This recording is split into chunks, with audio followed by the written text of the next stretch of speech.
어, 인간의 상과 신의 상에서 제 3장에서 보면은 요백의 응답이 있죠. 어쩌면 이제 욥기를 용 나름대로 해석을 한 건데 이게 이제 성서를 심리학적 더군다나 이제 욥이 경험한 심리적인 경험을 토대로 썼기 때문에 굉장히 이제 그 기존의 그 성서 전통이라든가 그 성서 해석자들의 견해하고는 많이 다를 수 있어요. 그래서 굉장히 걱정이 돼서 더군다나 서양 사회에서는 그 성서의 권위가 정말 굉장히 그 사회의 아마 지지 기반이고 거의 그 어떤 이념이잖아요. 그러니까 거기에 도전한다라고 하는 것은 대단히 위험한 것이라서 굉장히 걱정을 많이 했어요. 그래서 나는 성서학자로 쓰는 게 아니고 심리학자로 이 글을 쓴다. 그리고는 철저하게 나의 개인적인 경험이니 그렇게 알아달라. 이제 그러지만 단호하게 이 얘기를 해요. 왜? 확신이고 자기가 경험한 거니까. 그래서 이제 요백의 응답에서 우리가 볼 수 있는 것이 있어요. 그게 뭐냐? 이것은 이제 융이 한 얘기가 아닌 것을 여러분이 빼내야 돼요. 왜 융은 이런 말을 했을까라는 얘기 생각을 해야 돼요. 모든 글을 읽을 때 그 저자가 의도를 밝히기도 하고요. 아니면 안 밝히고 그냥 쫙 써내려가는 책들도 많아요. 그랬을 때 어쩌면 이 책은 기호죠. 그러면 기호라면 목표가 있을 거 아니에요. 이 책이 말하자고 하는 목표예요. 그 목표와 내용은 다른 거예요. 지금 내용만 있고 구체적인 목표를 안 해놓는 경우도 있다는 거죠. 그러니까 어렴풋이는 말하지만 탁 눈에 들어오게 안 한 경우가 참 많죠. 경험을 소개한 거기 때문에 그래요. 내가 이런 목표가 있는 것이 아니다라고 밝혀버리면 또 왜곡될 수도 있거든요. 그래서 이제 우리는 어렴풋이 어쩌면은 이제 융이 말하는 이 요백의 응답이라고 하는 책, 이것이 기호라면 이 기호가 추구하는 대상, 목표가 뭘까? 이제 이렇게 생각해 볼 수 있잖아요. 신에 대한 도전이에요. 이런 점에서는 니체하고 비슷해요. 그러니까 이제 우리의 관심이 신한테 감이 없었어요. 그리고 신에 대해서 왈가왈부할 수 있는 분위기 조성이 안 됐다는 거죠. 그러니까 주로 그 신 앞에서의 인간은 어떤 존재인가. 그래서 모든 성서 해석이라든가 기독교 전통은 신에 대해서 어떻게 저쪽 얘기를 안 했어요. 물론 철학자들은 얘기를 했죠. 신의 존재에 대해서 어떻게 증명을 할 거냐. 신이란 어떤 존재냐. 이렇게 얘기했지. 구체적으로 성서를 놓고 신이란 어쩌면은 신을 하나의 인격체로 혹은 어떤 인간과 거의 인간과 비교했을 때 그렇게 차이가 없지 않냐라는 식의 얘기를 하는 것은 이건 도전적인 거죠. 응? 그러니까 이제 그런 측면에서 다시 말하면 우리의 관심이 인간에게서 신으로 간 거죠, 이 책은. 이해가 가시죠? 그동안에 했던 안 했던 방식이에요. 그러니까 신은 누구냐라는 것이 교리적이 아닌 경험적인 또 욥기에 나타난 신에 대한 경험의 얘기인데 그 욥에 대해서 신의 반응에 대해서 욥은 또 어떻게 반응했느냐가 아니라 인간을 보려고 하는 것이 아니라 인간을 통해서 신을 보는 거죠. 이게 목표예요. 그럼 어떤 식으로 봤느냐? 하나의 원리, 제3항 해석체라고 하는 게 뭘까? 경험이에요. 아, 이게 이제 3항으로 이제 풀리니까 좀 들어오지 않습니까? 심리적 경험이죠. 심리적 경험이 매체가 되는 거잖아요. 원리고. 그게 3항이잖아요. 응? 그리고 목표는 어쩌면 기존에 있는 신에 대한 생각을 해체하는 게 목표예요. 그리고 어쩌면은 새로 경험한 신이에요. 그거를 드러내 보이고 싶고 만나보고 싶은 게 대상이고 목표죠. 그러니까 새로운 신의 이미지. 그게 지금 요백의 응답에 대한 대상 기호죠. 그죠?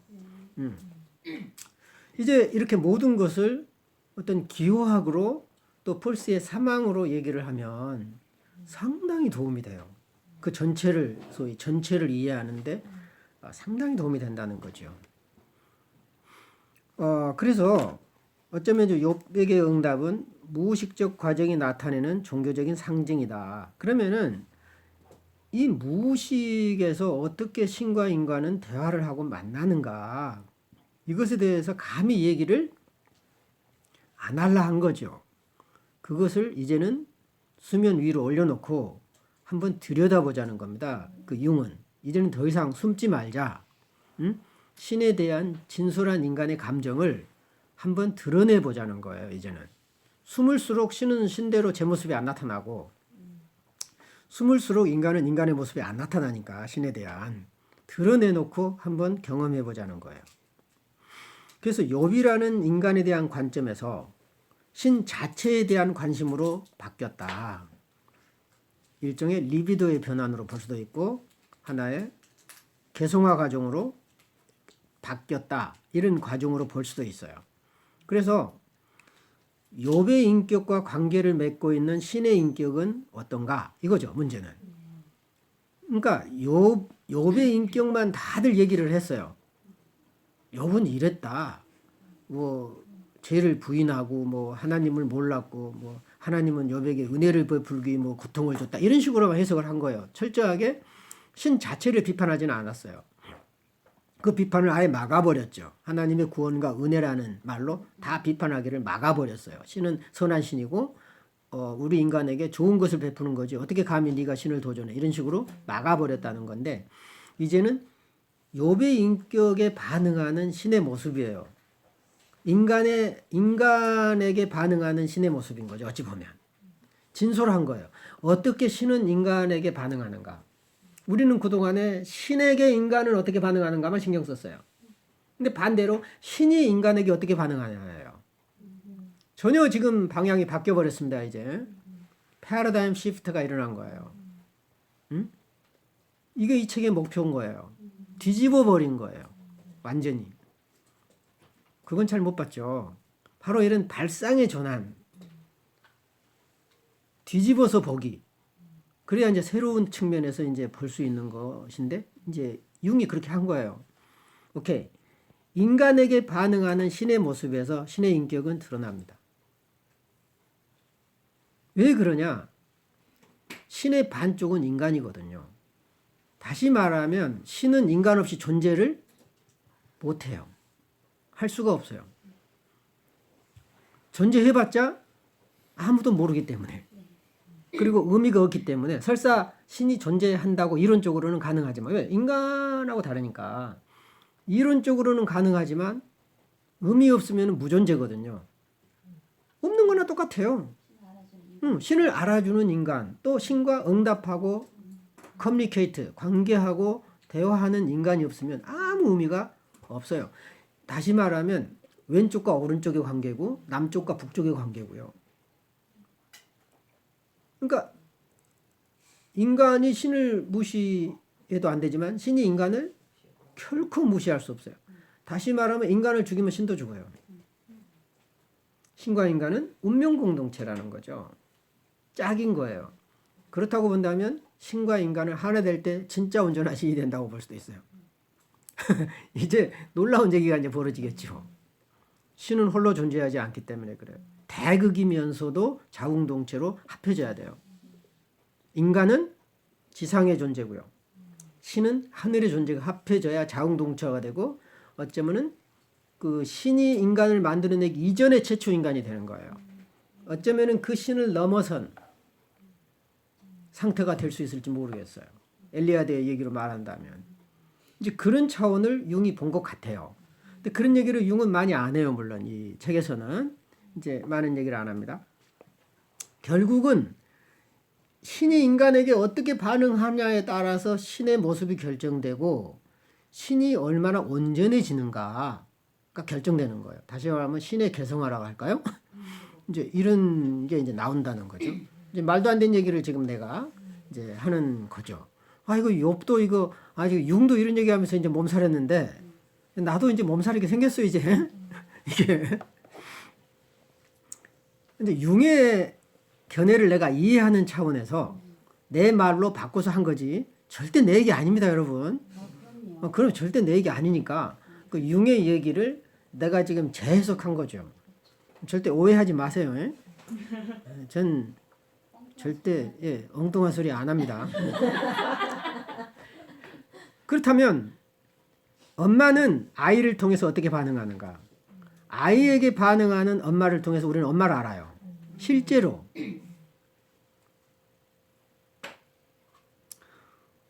그리고 엄마는 아이를 통해서 자신을 발견해요. 내가 어떤 존재인가? 엄마는 그 아이를 통해서 자신의 모습을 볼 수 없다면 엄마가 되지 못해. 그리고 관계도 못 맺고 존재 의미가 아이에게는 없어요, 사실은. 특히 유아기 초기에는 동체잖아요, 거의. 그래서 욥이 의식화돼야 신도 의식화돼. 그러니까 욥이 그리고 이제 반대로 신이 의식화되지 않으면요, 인간도 의식화가 안 돼. 그러면 신이 의식화되기 위해서 예수가 된 거죠. 인간이 된 거예요. 다시 말하면 신이 신으로 남으면 온전하지 못해. 신의 반쪽인 인간이 됨으로써 온전한 신이 된 거죠. 어쩌면 인간은 신의 그림자예요. 어쩌면. 그래서 그 반쪽을 찾아서 온 거예요. 근데 우리는 이제 구원을 위해서 왔다라고 이제 우리가 배운 거죠. 그건 이제 뭐 종교적인 개념이고요. 심리학적으로 보면 결국은 신이 신되기 위해서 온전한 신이 되기 위해서 인간으로 왔다 이렇게 볼 수도 있어요. 그래야 대극에 합일이 되니까 그게. 그래서 신은 모든 인간의 모순을 담아내면 용기다. 멋있죠. 신은 어떤 인간의 모순이 신의 그림자이기도 하거든요. 그 모순을 자기가 담아내야 돼요. 그것도 갈등 없이. 어찌 보면 악의 세력, 심지어는 인간이 갈라놓은 신의 반쪽인 사탄을 아무런 모순 없이 신이 담아낼 때 온전한 신이 된다는 거죠. 그래서 욥기에서는 그 자신이 분리해낸, 자신 안에 있으면서 자신이 분리해낸 그 사탄과 어쩌면 어떻게 통합할 수 있느냐는 과정도 보여줘요, 사실은. 이제 그런 과정도 보여줍니다. 어떻게 신이 자기 그림자를 수용하게 되는가. 욥을 통해서 신은 자기 자신의 그림자를 보게 됩니다. 놀라워요. 그러니까 하나님을, 신을 철들게 한 거죠, 욥이. 그러니까 이제 신은 구약 성경에서 보면은 신은 굉장히 그 불완전하게 보이는 경우가 참 많아요. 예를 들어서 후회스럽다 이런 말도 하고요. 신이 신이 무슨 후회해? 내가 이렇게 한 게 후회가 된다. 뭐 이런 말 해요. 구약 성경에 보면. 그러니까 신이라고 하는 존재는 완벽하다고 우리는 알고 있잖아요. 그리고 심지어는 아담과 이브를 창조했는데도 또 자유의지를 줘요. 죄를 질 수 있는 기회를 준 거예요. 자유의지를 안 주면 좋을 텐데. 근데 완벽한 인간을 원했단 말이에요. 본인과 정말 1대1의 그 진솔한 대화를 할 수 있는 인간을 원했지 로봇가 되는 인간을 신은 원치 않았어요. 재미가 없고 그렇게 되면 인격적인 대화가 안 되니까 완벽한 인간, 다시 말하면 신을 대변할 수 있는 인간, 이걸 원했기 때문에 자유의지를 줬단 말이에요. 근데 그걸 인간은 잘못 사용했는데 사실은 뭐 인간만 잘못 사용하나요? 그 의지는 신에게 배운 거지. 이거 잘못하다가 큰일 나겠네, 이거. 이 강의를 이거 잘못하면 큰일 나겠죠. 신학적인 측면이 아닙니다. 어떤 심리학적인 측면에서 보면 그렇다는 거예요. 마치 어린아이와 엄마하고의 관계 속에서 어쩌면 어린아이의 타락과 삐뚤어짐은 엄마의 타락과 삐뚤어짐을 통해서 배운다는 거예요. 그게. 그러면서 서로 배워가는 거예요. 성장해 가는 거고 어쩌면. 그래서 신은 인간의 모든 것을 담아내야만 온전한 신이 돼요. 그것은 대체로 모순을 담아내는 거죠. 응? 그 본래 어떤 신이 지향하는 밝은 면과 모순되는 어두운 측면을 담아내는 용기가 되는데, 신은 끊임없이 완벽해지려고 그래요. 인간보다 더. 그래서 인간보다 더 자기의 모순과 그림자를 안 보려고 그러죠. 근데 이제 욥을 딱 보니까 자기보다 더 신 같은 거예요. 신이 인간을 딱 보는데 뭔 저런 애가 다 있어. 흠잡을 데가 없는 거예요. 왜냐면 자기는 후회도 하고 이제 이런 때도 있고, 내가 잘못했구나. 내가 왜 인간을 만들었지, 저런 애들을. 막 눈물도 흘리기도 하고, 신이 인간 같은 모습 보이면서 이제 막 그러기도 하는데, 저놈의 욥은 울지도 않고 걱정거리도 없고, 또 신에게 막 제사 지내고 자식들을 너무 잘 키우고, 흠잡을 데가 없는 거예요. 그러니까 신이 열받은 거죠. 그러니까 그 순간 사실은 욥을 그렇게 본 것은 신이 진짜 욥이 그래서가 아니에요. 어찌 보면 자신을 투사한 거예요. 좋은 면을, 자신의 완벽하고 싶은 면을 욥에게 투사하기 때문에 세상에 그런 인간은 없다고 칭찬한 거죠. 완벽하게 신은 자신의 한쪽 면만을 그 욥에게 완벽하게 투사한 거예요. 그렇게 나서 보니까 자기에게 어렴풋한 그림자가 있거든요. 응? 그거 딱 본 순간, 그러니까 이제 그림자가 딱 대도하면서 지가 정말 저럴까? 그것은 욥이 정말 의로운가는 신 자신에게 한 말이에요. 정말 신은 완벽해? 묻는 질문하고 똑같다는 거죠. 지금 내가 어떻게 가고 있나 지금? 약간 위험한가요? 이건 심리학적으로 얘기한 거니까. 그래서 무슨 뭐 신학적이거나 무슨 성서학적으로 얘기한 것이 아니라 심리학적으로 보면 그렇다 이거예요.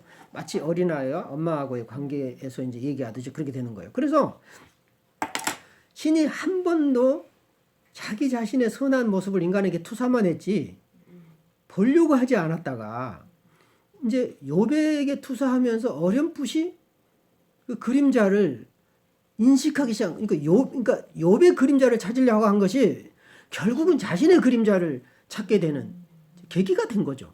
그 욥기는 그렇게 지금 전개가 되고 있어요.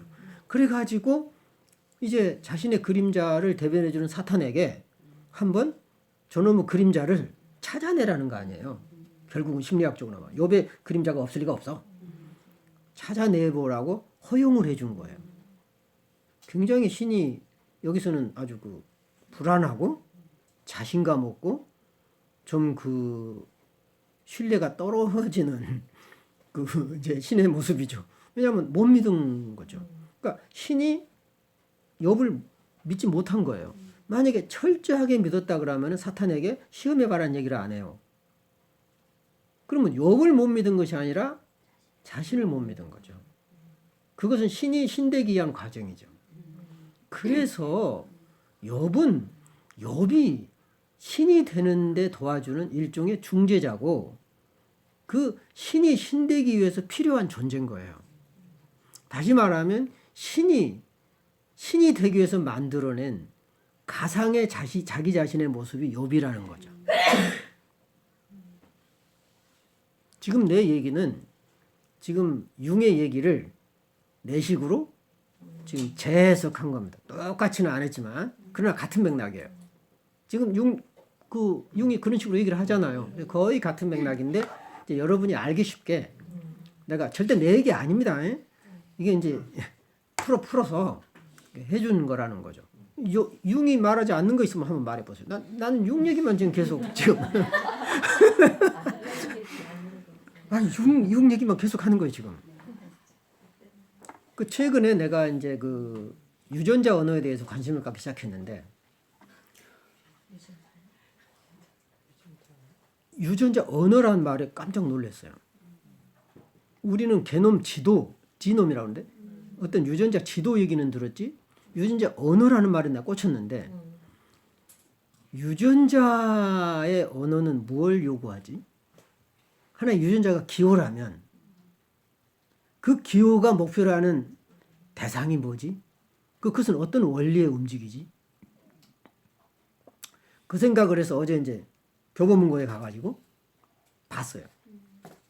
근데 어떤 사람이 인문학적인 관점에서 유전자를 재해석하는 책이 한 권 있었는데 썩 내가 이제 뭐 아직은 좀 별 필요 없겠다 해서 안 샀지만, 그리고 그 외에 다른 책들은 다 생물학적인 관점. 어떤 것들이 인간에게 유용하고 어떤 것들이 인간에게 유용하지 않느냐. 어떤 유전자 언어라는 책을 쓴 사람이 있는데 옛날에 절판돼서 안 나왔지만 그 사람이 주장하는 것은 유전자는 좋은 유전자도 있고 병을 일으키는 안 좋은 유전자도 있잖아요. 그러면은 좋은 유전자든 안 좋은 유전자든 이것이 전부 같이 있어야 전체를 이루거든요. 어떤 우리의 정신세계하고 똑같은 거예요. 우리 유전자는 뭐 치매를 일으키는 유전자, 뭐 분열을 일으키는 유전자 많잖아요. 그래서 뭐 그거 제거해 보기도 하죠, 사실은. 그건 또 뭐 노화를 일으키는 유전자를 뭐 하면은 뭐 죽지도 않는다 뭐 이런 연구까지 한다는데 모르겠어요. 그렇지만은 적어도 우리는 그걸 다 제거해 버리면 인간도 죽을 것 같아요. 그러니까 불필요한 유전자라고 다 없애버리면 아마 사람도 죽을 것 같아요. 그것이 우리 정신의 원리거든요. 우리가 불필요하다고 해서 우리 그림자 다 없애버리면 다 죽어버려요. 왜냐하면 그림자라고 해서 내가 지난번에 얘기했듯이 톱니바퀴로 얽혀져 있어요. 그러니까 자와 페르소나와 그림자와 아니마 아니모스 이런 것들이 다 톱니바퀴처럼 연결되어 가지고 하나가 뻥 떨어져 버리면 다 안 돌아가. 다 망해. 톱니바퀴처럼 연결돼 빼낼 수가 없어. 자기 자리를 차지하도록 우리는 그것을 적절하게 안배의 문제가 있지 어느 것을 제거할 권리는 없단 말이죠. 욥에게의 응답에서 보면은 욥을 통해서 신이 자기 자신을 알아가는 자기 실현의 과정이라는 거예요. 놀랍죠.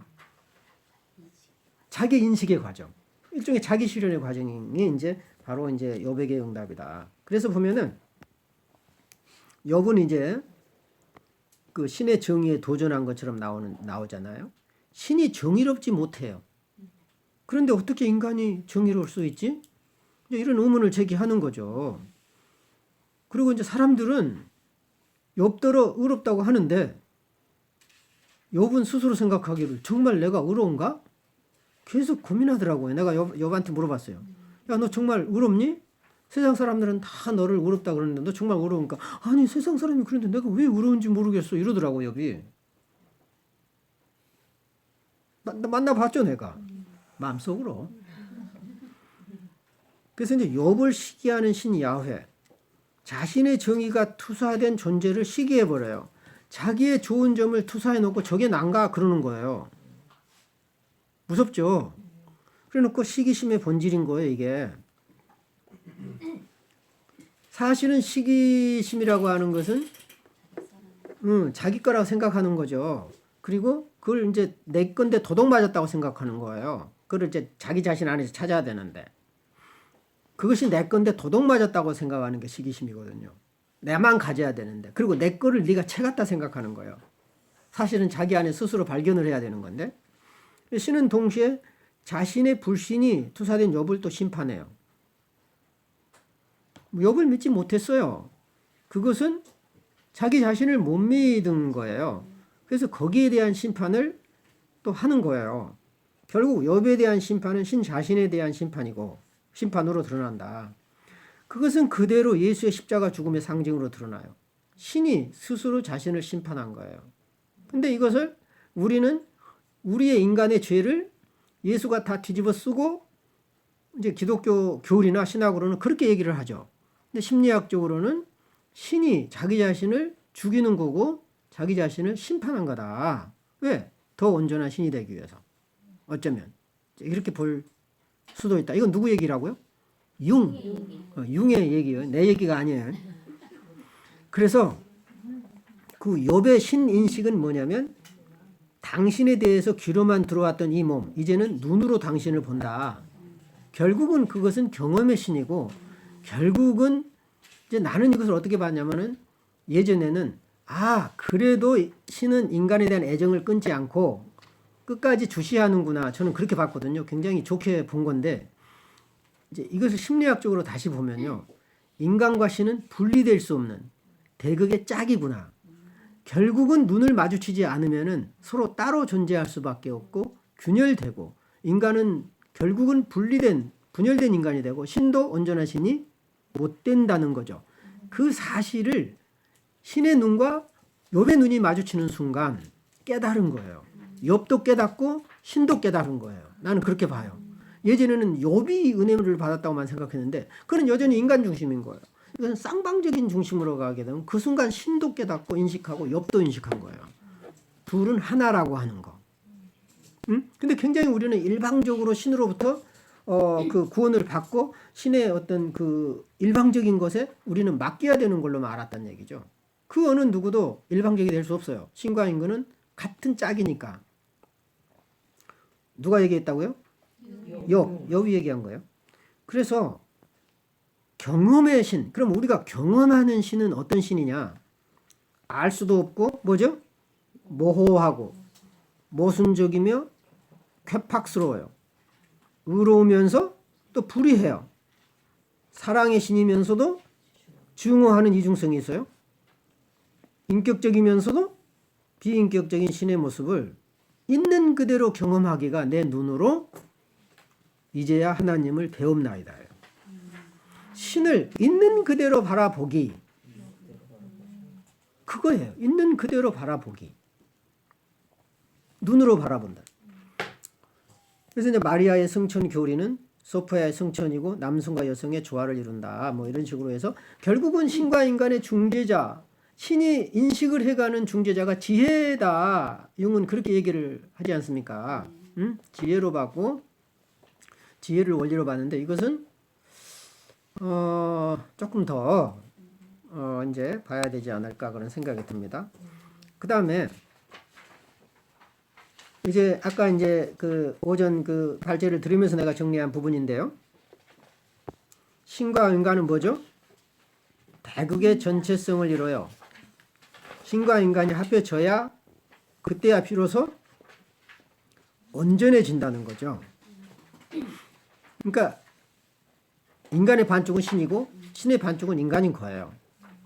그동안 이제 우리 기독교 교리적인 차원에서는 말도 안 되는 얘기죠. 인간은 피조물이고 신에게 역사에 주도성이 있고 모든 것은 인간은 따라야 되는 신의 일방성인 거죠.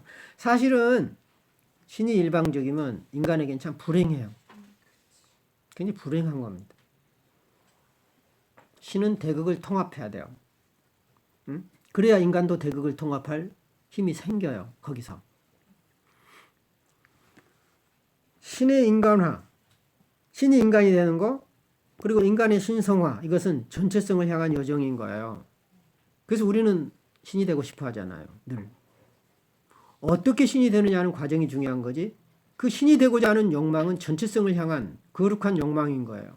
자기애적인 욕망은 굉장히 좋은 거죠. 신이 되고자 하는 욕망인데. 근데 어떻게 신이 되느냐가 중요한 거예요. 죽음과 희생을 통하지 않고 신이 되려고 그러면 파멸이죠. 근데 죽지 않고 신이 되려고 할 때는 그는 아주 정말 힘든 과정을 이제 살 수밖에 없다.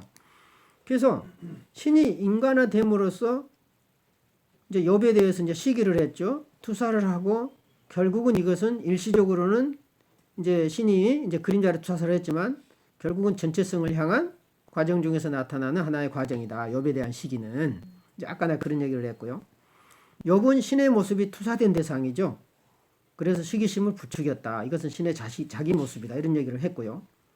또 그렇게 본다면 인간은 신의 거울이에요. 아니 그런 말 많이 하잖아. 어린아이는 엄마의 거울이라고. 애들 보면 엄마 다 안다고 그러잖아. 그러니까 인간은 신의 거울이에요. 인간을 신을 비춰주는 거울인 거야. 신은 인간 앞에서 반성해야 돼. 그래서 반성해야 돼요. 이게. 응? 그리고 신은 인간의 거울이고 동시에 또 반대로 인간은 신의 거울이고 또 신을 통해서 인간은 또 돌아보잖아요. 또 신은 인간의 거울이에요. 결국 인간과 신의 매체를 결국은 지혜의 상징인 소피아로 봤고 이것은 이제 마리아다. 그래서 마리아를 신격화시킬 수밖에 없었다. 가톨릭은 자연적으로 이제 그렇게 했던 거고요. 욥에 대한 신의 분노는 결국은 신의 분열을 가져왔죠. 한쪽 면만 보려고 하고 자기에 대한 시기, 자기 자신에 대한 시기. 그러면서 점점점 이제 그림자를 보게 됐고 신보다 더러운 욥에 대해서 이제 심판해 버리죠. 괘씸죄로. 그래서 이제 사탄한테 허용을 한 거 아닙니까? 그 얘기는 뭐냐면 욥이 왜 파멸을 가져왔느냐? 엄마가 자녀를 시기하면 자녀는 분열돼요. 인간이 신이 인간을 시기하면 인간은 분열돼 버려요. 그렇기 때문에 자녀를 시기하는 모성, 이것은 모성의 분열도 가져오고 또 자녀가 분열되는, 쌍방이 분열되는 이제 결과를 초래할 거다. 그래서 이제 그런 과정을 통해서 신이 스스로를 욥을 통해서 자기 자신을 인식해가는 과정으로 나타났다.